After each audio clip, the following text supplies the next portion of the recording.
চক্ষু বিশিষ্ট দুইজন ফেরেশতা কবরের মধ্যে যখন প্রবেশ করবে রে, ও বন্ধু, ওই মৃত্যু ব্যক্তিটাকে উঠিয়ে বসাবেন। ওনাকে উঠিয়ে বসানোর পরে আমার নবী সম্পর্কে প্রশ্ন করবে। নবী সম্পর্কে প্রশ্ন করার পরে সঙ্গে সঙ্গে তিনি উত্তর দিয়ে দিবেন। উত্তর দিতে দেরি রে, আমার আল্লাহ সঙ্গে সঙ্গে জানিয়ে দিবেন ওই কবর আমার ওই বান্দার জন্য দৈর্ঘ্য এবং প্রস্থে 70 গুণ চওড়া হয়ে যায়। পৃথিবীর মানুষ, গোটা পৃথিবীর মানুষ, আত্মীয় স্বজন, পাড়া পড়োশী সবাই দেখতে পাবে বন্ধু তার কবরটা মাত্র 3.5 হাত মাটির ঘর, কিন্তু আসলে ভিতরে দৈর্ঘ্য এবং প্রস্থ, ফাতালে এবং দিগিলে, বুঝেননি আপনারা কি? পাতালে এবং দিগিলে 70 গুণ বন্ধু চওড়া করে দেওয়া হবে। জান্নাতি বিছানা বিছিয়ে দেওয়া হবে। নবীজির রওজা মুবারকের সাথে জান্নাতের সাথে তার কবরের যোগাযোগ করে দেওয়া হবে, যেটা তিনি প্র্যাকটিক্যাল বন্ধু দেখতে পাবে। এবার কি করবে? ওই মুমিন ডেকে ডেকে বলবে, ফেরেশতারা রে, আমাকে ছেড়ে দে না, আমার আপনজন কান্না করতেছে, তাদের সাথে দেখা করব। হাদিস শরীফ প্রমাণ করেছে, ফেরেশতারা বলবে, না না, তুমি আর ফিরে যেতে পারবা না, তুমি নতুন বোর্ডের মতো ঘুমিয়ে থাকো। তোমার ওই প্রিয়জন যতদিন পর্যন্ত তোমাকে না ডাকবে, জোরে জোরে সুবহানাল্লাহ। আল্লাহ রাব্বুল আলামিন তিনি বলে দিয়েছেন, এখানে ক্ষান্ত নয়, তার কবরটা একেবারে আলোয় আলোয় ভরে যাবে, একেবারে আলোকিত হয়ে যাবে, নূরে নূরানি হয়ে যাবে, জান্নাতের সাথে স্বয়ং যোগাযোগ করে দেওয়া হবে, অবন্ধ পরিপূর্ণ নিয়ামতে পরিপূর্ণ করে দেওয়া হবে। ফেরেশতারা বলবে, নতুন বোর্ডের মতো ঘুমিয়ে যা, নতুন বোর্ডের মতো ঘুমিয়ে যা। ওই দিক দিয়ে আল্লাহ রাব্বুল আলামিন বলেছেন, ইন্না রাব্বিহিম ইউসকুন, দে রিসিভ ফুড ফ্রম আল্লাহ। আল্লাহ রাব্বুল আলামিন বলে দিয়েছে, শুধু ঘুমিয়ে থাকলে চলবে না, জান্নাতি খাবারও খাইতে হবে। আমি তোমাদের জন্য জান্নাতি খাবার বরাদ্দ করে দিলাম। ফেরেশতারা বলবে, তুমি নতুন বোর্ডের মতো ঘুমিয়ে থাকো। আল্লাহ বলবে, না না, আল্লাহ বলবেন, আমি জান্নাতি খাবার বরাদ্দ করে রেখেছি। বন্ধু, বর্তমান প্রজন্মের দিকে তাকাইলে দেখি রে, ও বন্ধু, যত মানুষ দেখি, জান্নাতি মানুষ খুঁজে পাওয়া বড় মুশকিল। জান্নাতীদের নমুনা দেখা যায় না, নারী বলেন পুরুষ বলেন বন্ধু। তারপর আপনাদেরকে বলে দিতে চাই, বন্ধুরি আমার, কবরে যখন যাবে, ইমানদারের ফয়সালা কিন্তু হয়ে গেল। ছোট্ট করে বলে দিলাম, মুনাফিক আমাদের মধ্যে বন্ধু, মুনাফিক কিন্তু অনেক অনেক বেশি। মুনাফিক কাকে বলে? যিনি যখন কথা বলে মিথ্যা বলে, কথা দিয়ে কথা রাখে না, কেউ যখন কোনো আমানত রাখে তাকে জিজ্ঞেস না করে হজম করে ফেলে। এগুলা হলো মুনাফিকের সিম্পটম। এই মুনাফিক মার্কা মুসলমানের সংখ্যা আমাদের মাঝে বেশি। মুনাফিককে যখন প্রশ্ন করবেন, তিনি উত্তর দিবেন, আমি কিছুই বুঝি না, মানুষ যা বলতো আমিও তাই বলেছি, মানুষ যা চিন্তা করতো আমি তাই চিন্তা করেছি, বিবেচনা আমি কাজে লাগাইনি। এমনি করে যখন বলতে থাকবে, আল্লাহ রাব্বুল আলামিন মাটিকে ওয়ার্ডার দিবে, মাটি মাটি রে। যেই হাবিব হাদিসে কুদসি খুলে দেখেন, লাউলা কানা মা আজহারতু রুবিয়াতি, আমি যদি আপনাকে প্রকাশ না করতাম, আমি প্রভুর প্রভুত্ব প্রকাশ হতো না। আজকে আমরা আল্লাহ যে ডাকি, আজকে আমরা নামাজ যে পড়ি, আজকে আমরা কোরআন তেলাওয়াত করি, আজকে যত ভালো ভালো আমলগুলো করছি রে, সবগুলো প্র্যাকটিক্যালি নবী এনে দিয়েছে। এই জন্য আল্লাহ পাওয়ার স্টেশন হলো বন্ধু মদিনা। আল্লাহর কাছে যাওয়ার টিকেট আসে মদিনার কামলেওয়ালা থেকে। আমার নবী সম্পর্কে, আমার হাবিব সম্পর্কে জিজ্ঞেস করলো, সে বলে আমি কিছু জানি না, মানুষ যা বলতো আমি তাই বলেছি, মানুষ যা চিন্তা করতো আমি তাই চিন্তা করেছি, সত্যিকারের বিবেক আমি খাটাইনি। আল্লাহ মাটিকে ডাক দিয়ে বলবে, মাটি মাটি রে, তুমি তাকে এমন ভাবে চাপ দাও, ও বন্ধু, হাদিস শরীফের মধ্যে এসেছে, কবর বড় ভয়ঙ্কর।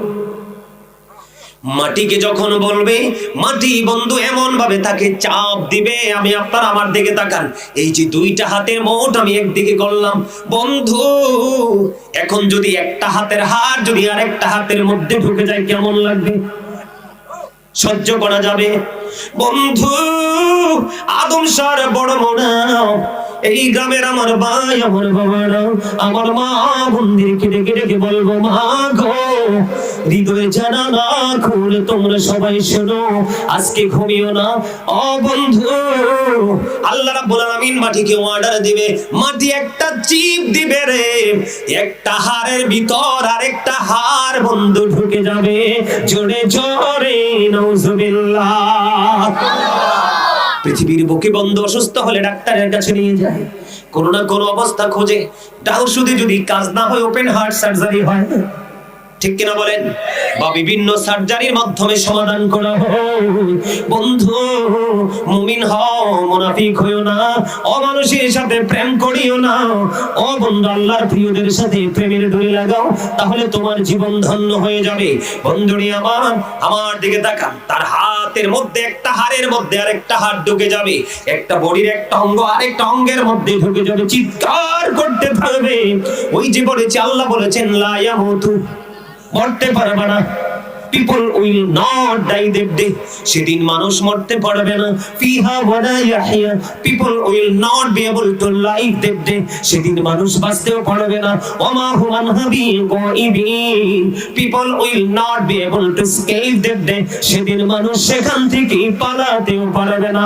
আওয়াজ তুলে তুলে বলুন নাউজুবিল্লাহ। সহ্য করতে পারবো সেদিন? বলেন কি হয়ে যাবে?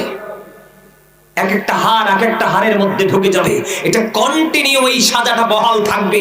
দুঃখজনক হলেও সত্য, লা ইয়ামুতু ফিহা ওয়ালা ইয়াহইয়া ওমা হুয়া আনহা বিগাইবিন, বাঁচার সুযোগ নাই, পালাবারও সুযোগ নাই। তিনি শুধু কোথায়? কবরের যে ফার্স্ট স্টেজ, এটাতেই তিনি হেরে গেলেন।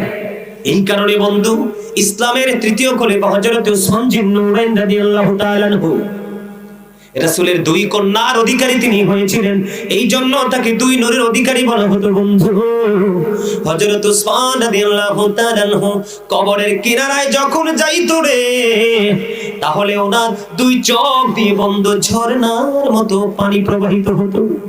ওনাকে যখন প্রশ্ন করা হলো, আপনি যখন কবর হাসরের, আপনার যখন জান্নাত জাহান্নামের আলোচনা হয়, আপনি ক্রন্দন করেন না, কবর দেখলে আপনার কান্না শুরু হয়ে যায়।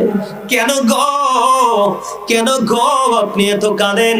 আপনার দুইটা চোখের দিকে তাকাইলে মনে হয় দুইটা চোখ যেন আপনার ঝর্ণা হয়ে গেছে।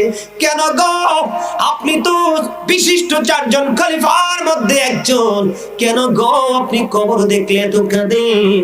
হযরত উসমান জিন নূরাইন রাদিয়াল্লাহু তাআলা আনহু বলল, হায়রে কবর, পৃথিবীর মানুষ যদি কবর সম্পর্কে জানতো তাহলে হাসতো খুবই অল্প, কাঁদতো অনেক বেশি। বন্ধু মোটা তাজা পশু খেয়ে আনন্দ উল্লাস করতো না। ও বন্ধু, তারা সব সময় বন্ধু চিন্তিত হতো। উসমান রাদিয়াল্লাহু তাআলা আনহু তিনি বললেন, কবর হলো বর্জুকি জীবনের প্রথম ধাপ। হায়রে, এখানে যিনি বিজয়ী হবেন সবগুলো তার বিজয়ী হয়ে যাবে, এখানে যিনি ধরা পড়ে যাবে রে, ও বন্ধু, তার বাকি সবগুলো তার জন্য বিপজ্জনক। এই জন্য কবর দেখলে কান্দি, চোখের পানিও টই চলে আসে বন্ধু, জোরে জোরে আল্লাহু আকবার। এবার আসেন আমি তাদের মর্যাদা কেমন সাহাবায়ে কেরামের। আল্লাহর হাবিব বলেছেন, ক্বালা মান সাব্বা নাবিয়্যা ফাকতুলহু ওয়া মান সাব্বা আসহাবি ফাদরিবুহু। আপনার আমার প্রাণের নবী বলেছেন, নবীকে যারা আঘাত করবে, নবীকে যারা বকা দিবে, নবীর ইজ্জতের চাদর ধরে টান দিবে। নবী বলেছেন, উম্মত তোমরা সত্যিকারের নবীর প্রেমিক যদি হও, তাহলে যিনি নবীর ইজ্জতের চাদর ধরে টান দিবে তাকে সঙ্গে সঙ্গে হত্যা করে ফেলো। আওয়াজ তুলে বলেন না সুবহানাল্লাহ। আমি এই হাদিসটা বলে, হুজুর এটা কেন ঢুকালেন মাঝখান দিয়ে? সাহাবায়ে কেরামের মর্যাদা বোঝানোর জন্য। আল্লাহর হাবিব বলেছেন, মান সাব্বা সাহাবী ফাদরিবুহু, সাহাবায়ে কেরামকে যারা গালি দিবে তাদের ইজ্জতের চাদর ধরে যারা টান দিবে, উম্মত তুমি ওই ব্যক্তিটাকে সঙ্গে সঙ্গে বাইন্দা পিটাও। অর্ডার করেছেন কে? আপনার আমার প্রাণের নবী। তাহলে সাহাবীদের দাম আছে না নাই? আর একটু বোঝার জন্য বলি বন্ধু, সাহাবীদের মর্যাদা কেমন।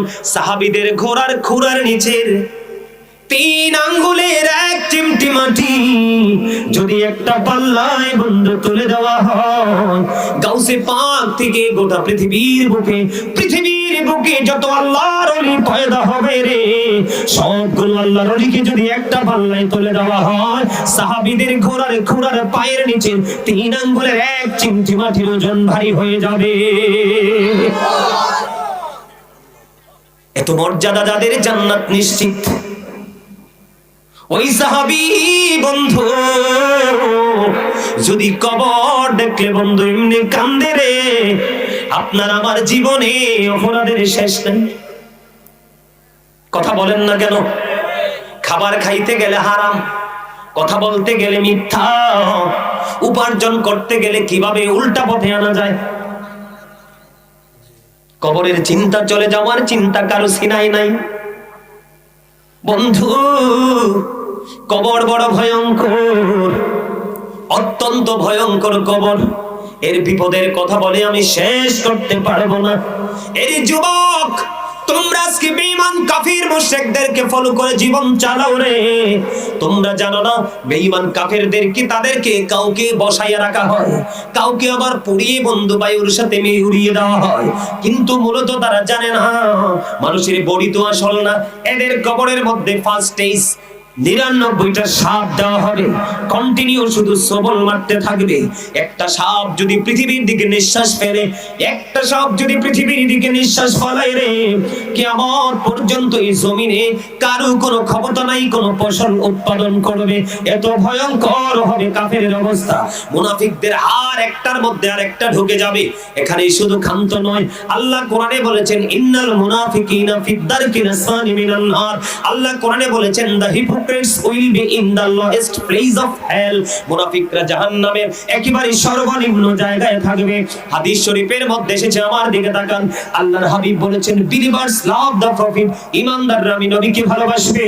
hypocrites don't love the prophet, মুনাফিকরা আমি নবীকে ভালোবাসবে না। ওই মুনাফিকদের কবর বন্ধু এমন ভয়ঙ্কর হবে। এবার আসেন আমার দিকে, আমি কি বলতে চাই বন্ধু, ওই যে বলেছিলাম জান্নাতে দোলার মতো ঘুমিয়ে যাও, মনে আছে না? কথা বলেন না কেন? মনে আছে না? বড়ের মতো ঘুমিয়ে যাও। আল্লাহ কয় না না, শুধু ঘুমালে চলবে না। সারা জীবন আমার অর্ডার গুলো মেনেছে, আমার পাগলের পিছনে পিছনে ছুটেছে, শুধু আমি আল্লাহকে পাওয়ার আশায় রে। ও বন্ধু, আমি আজকে বলে দেই, হুব্বা ফিল্লাহ ওয়াল বুগদা ফিল্লাহ।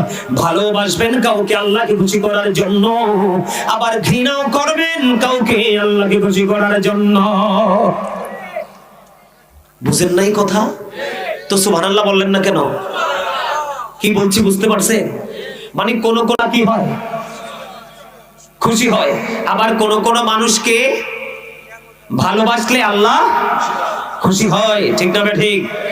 এবার আসেন বন্ধু, আরো ভয়ঙ্কর খবর আছে। এদেরকে কি শুধু হাড্ডি মাংস একখানো করে আল্লাহ ফালাই রাখবে? না না, আল্লাহ রাব্বুল আলামিন এদের জন্য খাবার বরাদ্দ করেছেন। হায় রে আফসোস, কবর বড় ভয়ঙ্কর। ও বন্ধু, পাপী মুনাফিক যারা, জাহান্নামী যারা, তাদের জন্য খাবার বরাদ্দ করেছেন আমার আল্লাহ। হাদিস শরীফের মধ্যে এসেছে, খাবারটার নাম হলো তিনাতুল খাবাল। জোরে জোরে কন্না নাউজুবিল্লাহ। খাবারের নাম কি? তিনাতুল খাবাল। মুখস্থ করে নিয়ে রাসূলুল্লাহ, ইয়া হাবিবাল্লাহ, নবী গো, ও প্রাণের নবী, এই তিনাতুল খাবালটা কি গো নবী? আমার নবী বলেছেন, এই তিনাতুল খাবালটা হলো আরেকটা জাহান্নামীর নিংড়ানো রক্তপুঞ্জ। ওমা, বুঝেন নাই কথা? আপনার একটা জাহান্নামী পৌঁছে লিকুইড হয়ে যাবে, কিন্তু মরবে না। কি হয়ে যাবে? পৌঁছে একবারে কি হয়ে যাবে? লিকুইড গলে যাবে। তার মানে জুস, ম্যাঙ্গো জুস খান না, মুখে দিতে দেরি পেটে যাইতে দেরি হয় না? এইরকম এই পাপীদের এই সুন্দর বডিটা, এই বডিটা পচে কি হয়ে যাবে? লিকুইড হয়ে যাবে। আর আরেকটা পাপী আপনার পচে গেছে, গলে গেছে, তার বডিটা আবার তৈরি করেছেন, তখন ওই পাপীকে আবার এই লিকুইডটা খাইতে দেওয়া হবে। আর জোরে কন্যা নাউজুবিল্লাহ। বাঁচার সুযোগ নাই, মরার সুযোগ নাই, পালাবারও সুযোগ নাই, ঠিক কিনা বলেন? আমার কথা কি আপনারা বুঝতে পারছেন? তাহলে কি করবেন? কিছু কি বুঝতে পারছেন? আপনারা আমার আপনজন যে কবরে গেছে তাদের জন্য কি কিছু করছেন? করেন? হয়তো 2-4 জন করেন, বাকি তার তো খবরও নেই, খোঁজ খবরও নেন না তারা কোথায় আছে, কেমন আছে, কি অবস্থায় আছে, তাদের কবরের উপরে কি গাছ উঠে গেল কিনা, পরিবেশটা নষ্ট হলো কিনা। মনে রাখবেন, আপনি আপনার পূর্বপুরুষের জন্য যেমনটি করবেন, ঠিক আপনার আওলাদও আপনার জন্য ঠিক তেমনটি করবে। Action to reaction. কথা বুঝতে পারছেন? আপনি যেমনটি করবেন তেমনটি আবার ফিরিয়ে পাবেন, এটাই বাস্তবতা। আমি আপনাদেরকে মজার একটা খবর দেই বন্ধু। মজার খবরটা হলো মুহাম্মদ ইবনে নসর রাদিয়াল্লাহু তাআলা আনহুর বাবা। মানুষ যখন মারা যায়, ওই ব্যক্তি, মানুষ মারা গেলে মানুষের জানাজায় অংশগ্রহণ করতে পারলে তিনি খুশি হতেন বন্ধু। জীবনে অনেক মানুষের জানাজায় তিনি অংশগ্রহণ করলো। একদিন হঠাৎ করে তিনি এক জানাজার মধ্যে গেলেন, ওনাকে বন্ধু কবরে দাফন করা হলো। কবরে দাফন করার পরে হেঁটে হেঁটে ধীরে ধীরে সব মানুষ বন্ধু চলে যাচ্ছে, কিন্তু মুহাম্মদ ইবনে নসর রাদিয়াল্লাহু তাআলা আনহুর বাবা তিনি যায় না। তিনি কবরের পাড়ে তিনি দাঁড়িয়ে আছেন। 2 জন তিনি দাঁড়িয়ে দেখতে পাইলেন যে আমার জীবনে কোনোদিন আমি এমন ঘটনা আমি দেখতে পাইনি। তিনি দেখতে পাইলেন, আমার কাছে মনে হলো জিন্দা 2টা মানুষ যেন ওই নতুন যিনি যাকে দাফন করা হয়েছে তার কবরের মধ্যে ঢুকলো। তিনি আশ্চর্য হয়ে গেলেন, ব্যাপারটা কি? তিনি আশ্চর্য হয়ে বন্ধু তাকায় রইলেন, ব্যাপার কি, কারণ কি? কিন্তু তিনি দাঁড়িয়ে থাকতে থাকতে হঠাৎ করে তিনি দেখতে পাইলেন একজন ইতিমধ্যে বের হয়ে চলে গেল, আরেকজন বের হয় না। তিনি কবরের পার বন্ধ দাঁড়িয়ে দাঁড়িয়ে রহস্য জানার জন্য 10 বার সূরা ইয়াসিন তিনি তেলাওয়াত করলেন, 10 বার তিনি সূরা মুলক তেলাওয়াত করলেন। তেলাওয়াত শেষ করে আল্লাহ রাব্বুল আলামিনের দরবারে 2টা হাত তুলে বললেন, মনিব, মনিব, আমার চোখের সামনে কবরের রহস্য, এই রহস্যটা আমি উদ্ঘাটন করতে চাই। তার মানে ওরা কারা, কেনই বা এই কবরের মধ্যে প্রবেশ করলো, আমি একটু জানতে চাই গো। বন্ধু সূরা ইয়াসিন 10 বার, সূরা মুলক 10 বার তেলাওয়াত করলেন। তেলাওয়াত করতে করতে যখন তেলাওয়াত শেষ হয়ে গেল, আল্লাহর দরবারে দরখাস্ত করে দিলেন। দরখাস্ত যখন সমাপ্ত হলো, এবার তিনি চাইয়া দেখলেন নতুন কবরটা ফাইটা 2টা টুকরা হয়ে যায়। জোরে কন্যা সুবহানাল্লাহ। সুবহানাল্লাহ বলতে পারেন না? সুবহানাল্লাহ কি জানেননি? জানেন না তো? আল্লাহ রাসূল বলেছেন জান্নাতি মেহমানদের জন্য, যারা জান্নাতের বাগানে আসে তাদের জন্য এটা জান্নাতি ফল। আরে আরে যারা বলেন সুবহানাল্লাহ। সুবহানাল্লাহ ওয়ালহামদুলিল্লাহ লা ইলাহা ইল্লাল্লাহ, সুবহানাল্লাহ ওয়ালহামদুলিল্লাহ ও মা মোহাম্মদ লা ইলাহা ইল্লাল্লাহ, লা ইলাহা ইল্লাল্লাহ। নবী আমারি নূরের ফুতুল, জগত করুণের ও জালা। নবী আমারি নূরের ফুতুল, জগত করুণের ও জালা। রোজ হাসরে করবেন তিনি উম্মতের ফায়সালা। সুবহানাল্লাহ আলহামদুলিল্লাহ লা ইলাহা ইল্লাল্লাহ, সুবহানাল্লাহ আলহামদুলিল্লাহ লা ইলাহা ইল্লাল্লাহ লা ইলাহা ইল্লাল্লাহ লা ইলাহা আরশি কুরসি লৌহ কলম সৃষ্টি যাহার ওসিলা আরশি কুরসি লৌহ সৃষ্টি যাহার ওসিলা নিজে আল্লাহ খুশি হইয়া নাম রাখলেন হাবিবুল্লাহ সুবহানাল্লাহ আলহামদুলিল্লাহ লা ইলাহা ইল্লাল্লাহ সুবহানাল্লাহ আলহামদুলিল্লাহ লা ইলাহা ইল্লাল্লাহ লা ইলাহা ইল্লাল্লাহ লা ইলাহা ইল্লাল্লাহ শাহাদাতির বাণী ছুটে আসিলেন কামলি ওয়ালা শাহাদাতির বাণী ছুটে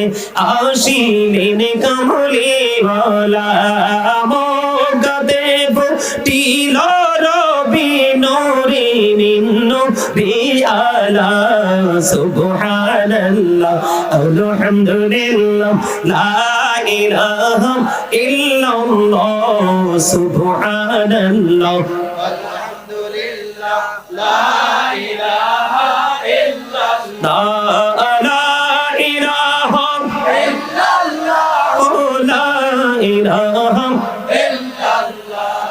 শাহাদাতির বাণী ছুটে আসিলেন কামলি ওয়ালা শাহাদাতির বাণী ছুটে আসিলেন কামলি ওয়ালা মোকাতে ফুটিল রবি নূরে নিন্নু রিয়ালা সুবহানাল্লাহ আলহামদুলিল্লাহ লা ইলাহা ইল্লাল্লাহ লা ইলাহা ইল্লাল্লাহ লা ইলাহা ইল্লাল্লাহ নামের সাথী নাম মিশাইয়া যারে আল্লাহ পাঠাইলা নামের সাথী নাম মিশাইয়া যারে আল্লাহ পাঠাইলা নিজে আল্লাহ দোস্ত বলে তাহার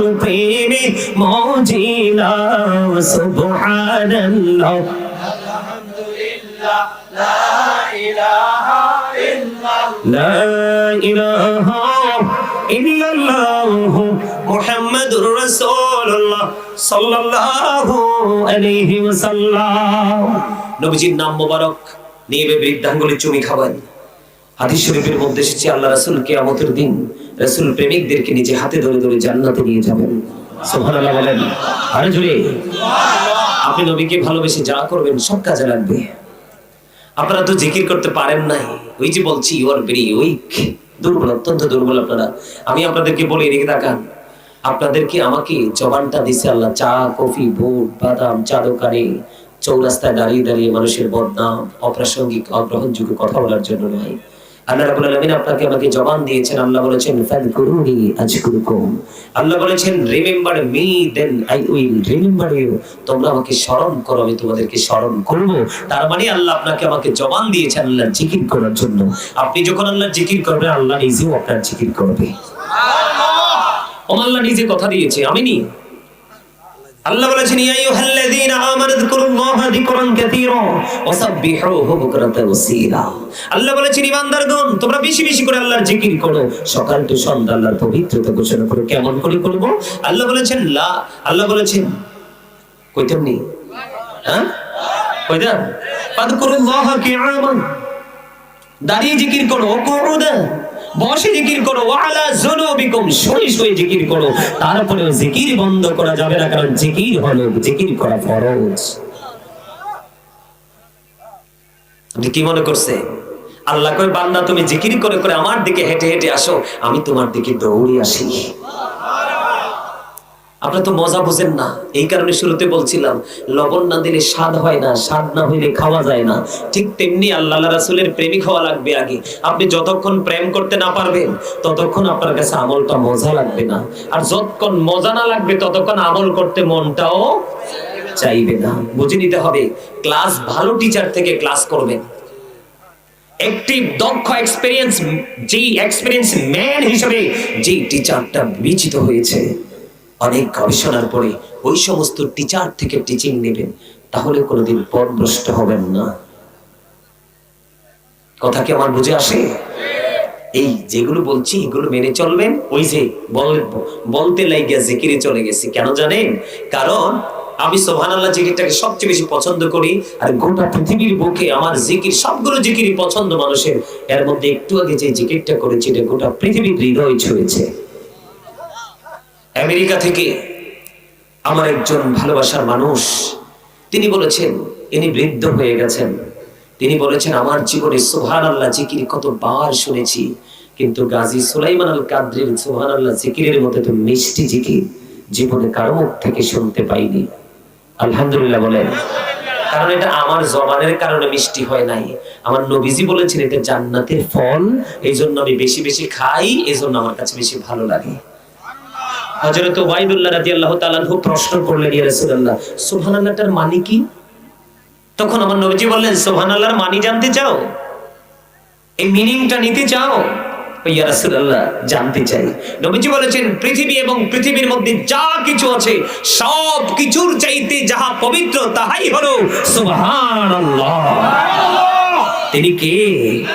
আল্লাহ, যিনি সবকিছু থেকে পবিত্র, ইভেন স্থান থেকেও। সুবহানাল্লাহ বলেন। আরে জোরে মহব্বতে। বন্ধুরে আমার বলতেছিলাম, এবার তিনি দেখতে পেলেন ওই যে কবরটা ফাইটা দুইটা টুকরা হয়ে গেছে। কবরটা যখন ফেটে দুইটা টুকরা হয়ে গেল, এবার তিনি দেখলেন ওই একজন যে আছে তিনি উঠে চলে যাচ্ছেন। এবার ওনাকে প্রশ্ন করলেন, মুহাম্মদ ইবনে নসর রাদিয়াল্লাহু তাআলা আনহুর বাবা, কে গো আপনারা? একজন একটু আগে চলে গেলেন, এখন আপনি চলে যাচ্ছেন, কে গো? কি আপনাদের পরিচয়?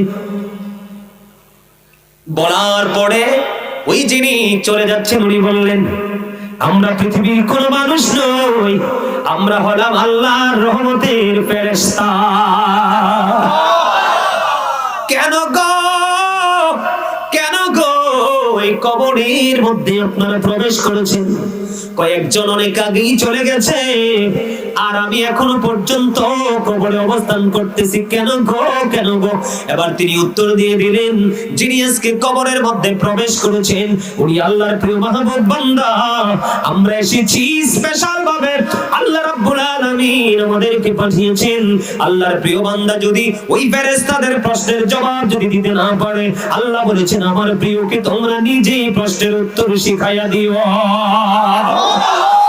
আল্লাহ বলেছেন আল্লাযীনা আমানু, যারা ঈমান এনেছে, ওয়া কানু ইয়াত্তাকুন, এবং তাকওয়া অবলম্বন করেছে, লাহুমুল বুশরা, তাদের জন্য সুসংবাদ, ফিল হায়াতিদ দুনিয়া, দুনিয়ার জীবনে, ও ফিল আখিরা, এবং পরকালের জীবনে। জোরে জোরে বলেন আল্লাহু আকবার। আপনি আগে ঈমানদার হন, এরপর আল্লাহকে ভয় করেন, তারপরে আপনার জন্য আল্লাহ বলেছেন লাহুমুল বুশরা, সুসংবাদ দিয়েছে আপনার এই দুনিয়া এবং আখিরাতে। ওই জাহানের জন্য আপনি দুনিয়াতেও সুখী, আখিরাতেও সুখী। কোনটা প্রয়োজন আপনার আমার? বলে হুজুর এত নিয়ামত আমাদের জন্য।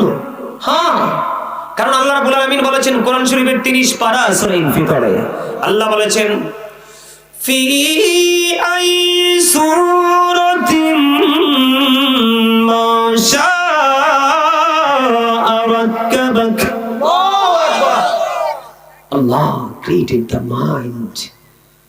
আমাদের এত সুযোগের কারণ হলো আল্লাহ বলেছেন আমি আমার বান্দাকে নিজের মতো করে গঠন করেছি, ক্রিয়েট করেছি।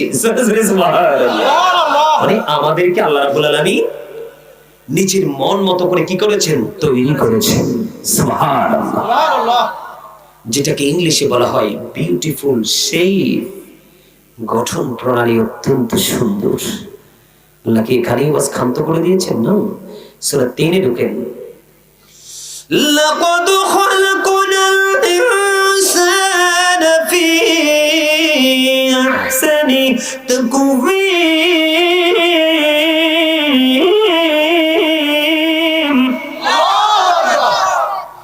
আসমান জমিন চন্দ্র সূর্য সবকিছুর চাইতে সুন্দর করেছেন মানুষকে। 18,000 মাখলুকাতের মধ্যে আল্লাহ বলেছেন, বান্দা আমি 17,999টাকে সৃষ্টি করেছি তোমাদের গোলামীর জন্য। আপনি কি মনে করছেন ফেরেশতারাও আল্লাহর বান্দার গোলামি করে? বুঝেন নাই? কি বুঝেন নাই? আপনি যখন শোন একটা মাথার কাছে আর একটা পায়ের কাছে শত্রু যেন গ্রাস করতে না পারে, আপনি যখন হাঁটেন একটা সামনে একটা পিছনে, আপনাকে সেফটি দিচ্ছে কি? আর দুইটা তো কন্টিনিউ আছেই। খের আমার কাঁদিনি কাঁদি বসিয়া, সকল কর্ম লিখিতেছি হুকুমরিয়া, আল্লাহর হুকুমরিয়া। 40 কদম হাঁটিয়া আসবে রে সজন, মুনকার নাকির হাজির হইবে রে তখন।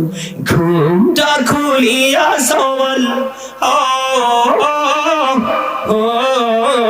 মুসলিম ভাই, ঘুমটা খুলিয়া সওয়াল করিবেন তখন।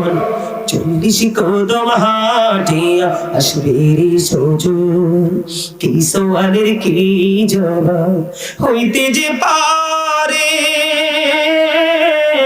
সময় থাকিতে অমন জানিও তারে, অমন জানিও তারে। জোরে জোরে কন্যা মারহাবা।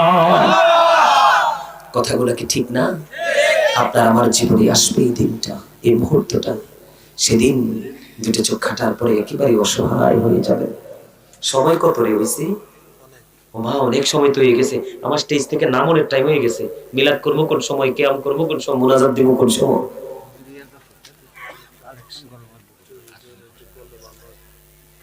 আমার কথা কি আপনাদের বুঝে আসছে?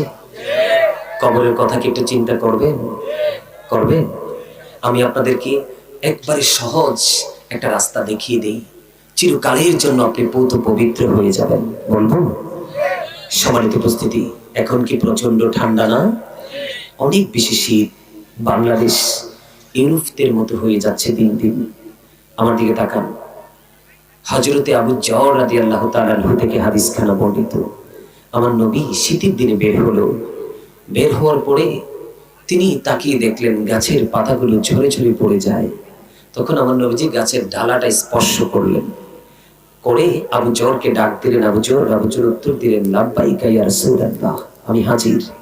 তখন আমার নবীজি বললেন, আবু যর তুমি তাকিয়ে দেখো শীতের কারণে শুষ্ক হয়ে কিভাবে গাছের পাতাগুলো ঝরে ঝরে পড়ে যাচ্ছে। ঠিক শীতের কারণে শুষ্ক হয়ে যেমনি ভাবে গাছের পাতা ঝরে গাছটা শূন্য হয়ে যাচ্ছে গেছে, ঠিক তেমনি ভাবে আল্লাহর প্রিয় বান্দা যখন কবরে আসার আগে সে কি করবে? আল্লাহর কুদরতি কদমে নামাজের মাধ্যমে সেজদা দিবে। তার আমল নামা থেকে এই গাছের পাতার মতো সবগুলো গুনাহ ঝরে পরিষ্কার হয়ে যাবে। সব ছাড়লে ওটা ছাড়বেন না। এটা আপনাকে মানুষের মতো মানুষ বানাবে। আল্লাহ রাসূলের প্রেম কিভাবে করতে হয় সে ট্রেনিং অটোটার মধ্য থেকে চলে আসবে। আর বেশি বেশি করে একটু কান্না করার চেষ্টা করবেন, গোপনে নির্জনে, কেউ যেখানে নাই মনের কথাগুলো খুলে বলতে পারবেন আল্লাহর কাছে। আল্লাহ বলেছেন, হাদিস শরীফে এসেছে, আমার কোনো বান্দা যদি ভয় করে মাছির মাথার সমপরিমাণ একটা ফোঁটা চোখের পানি যদি ফেলে, আমি আল্লাহ তার জন্য জাহান্নামের আগুনটাকে হারাম করে দিব। সম্মানিত উপস্থিতি, আরেকটা বিষয় নিয়ে আমার কথা বলার কথা ছিল, কিন্তু বলতে পারবো না। একটা বিষয় নিয়ে ছোট ছোট করে কথা বলতে বলতে অনেক সময় পার হয়ে গেছে। আচ্ছা, তারা আমার কাছে একটা অনুরোধ করেছেন।